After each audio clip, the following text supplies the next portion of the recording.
Pengertian konsumsi. Konsumsi merupakan kegiatan yang selalu dilakukan oleh orang atau masyarakat sehari-hari untuk pemenuhan kebutuhan hidupnya. Secara umum, konsumsi didefinisikan sebagai kegiatan yang bertujuan untuk mengurangi atau menghabiskan manfaat suatu barang maupun jasa yang ditujukan untuk memenuhi kebutuhan dan kepuasan secara langsung.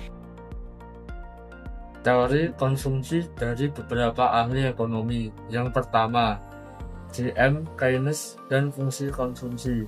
Fungsi konsumsi merupakan sentral pembahasan dalam teori fluktuasi ekonomi dan memiliki peranan yang penting dalam analisis ekonomi makro. 2. Teori konsumsi Keynes menyatakan bahwa 1. Hubungan pendapatan yang siap untuk dibelanjakan dan konsumsi. 2. Besarnya kecenderungan mengkonsumsi marginal. 3. Kecenderungan mengkonsumsi rata-rata atau average propensity to consume atau APC. Teori konsumsi dari Irving Fisher dan pilihan antar waktu atau intertemporal choice. Irving Fisher mengembangkan model dengan memperhitungkan bahwa konsumen rasional dan memandang ke depan atau forward looking dalam membuat pilihan antar waktu.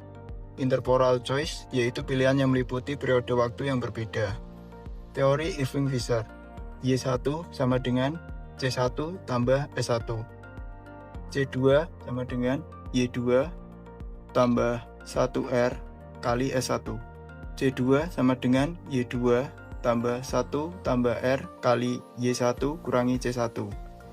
C1 konsumsi pada saat ini atau periode 1, C2 konsumsi pada masa yang akan datang atau periode 2, Y1 pendapatan yang diterima pada saat ini, Y2 pendapatan di masa yang akan datang, S1 besaran bagian dari pendapatan yang ditabung pada periode 1. Konsumsi yang nomor 3 yakni dari Franco, Modigliani dan hipotesis siklus hidup. Modigliani menekankan bahwa besarnya pendapatan yang diterima seorang di masa hidupnya adalah bervariasi dengan dan tabungan pada saat pendapatan seseorang tinggi dapat digunakan ketika mengalami penurunan pendapatan, yakni interpretasi perilaku konsumen ini sebagai dasar dari hipotesis siklus hidup, yakni life cycle hypothesis. Konsumsi Franco Modigliani, C sama dengan buka kurung W tambah R Y tutup kurung per T, atau dapat dituliskan dalam fungsi konsumsi sebagai berikut.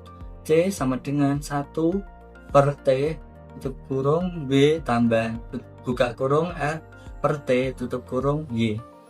Sebagai ilustrasi, seorang konsumen memperkirakan hidup selama T tahun. Dia mempunyai kekayaan sebesar W dan memperkirakan mendapatkan penghasilan sebesar Y sampai dengan dia pensiun selama R tahun dari sekarang.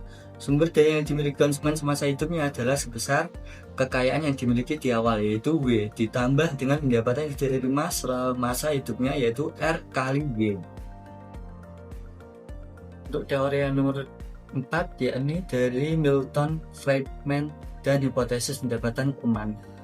Milton memperkenalkan hipotesis pendapatan permanen untuk menjelaskan perilaku konsumen. Hipotesis pendapatan permanen ini melengkapi hipotesis siklus hidup dari Modigliani, dan keduanya menggunakan teori konsumsi Irving Fisher yang menyatakan bahwa besarnya konsumsi tidak hanya dipengaruhi oleh pendapatan saat ini. Friedman juga mengungkapkan bahwa pendapatan saat ini merupakan penjumlahan dari dua komponen, yaitu pendapatan permanen YP dan pendapatan transitory, yakni sementara atau temporal.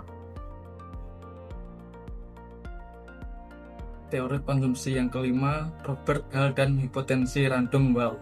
Hipotensi Hall mendasarkan pada teori konsumsi Fisher dan hipotensi pendapatan permanen di mana konsumen memandang ke depan untuk menentukan besarnya konsumsi dengan mempertimbangkan ekspektasi pendapatan di masa yang akan datang.